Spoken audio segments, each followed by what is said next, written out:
Okay, so here is the best way on how you can connect Tradingview to Exness. So make sure you watch this tutorial till the end to exactly know what to do. So we just gotta go to our web browser, and here as you can see we're on Tradingview right now, and we got Exness server here. So unfortunately you cannot directly connect Tradingview to Exness because there is no official updates for it, or you cannot directly connect. But I got a best alternative for you. What you can do is just go to Exness, and if you don't know that Exness got its own trading view, which you can use and pretty much check all the trading strategies before doing anything.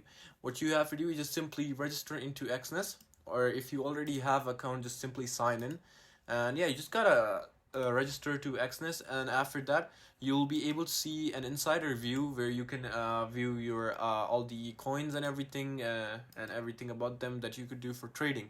But if you want to use Tradingview and you need the help of Tradingview while using Exness, what you can do is just simply load it up normally and just do your plannings and everything on Tradingview, and then go back to Exness and then do the same methods, and it might work like that. So yeah, this is it. I hope this tutorial actually helped you out. I'll see you soon.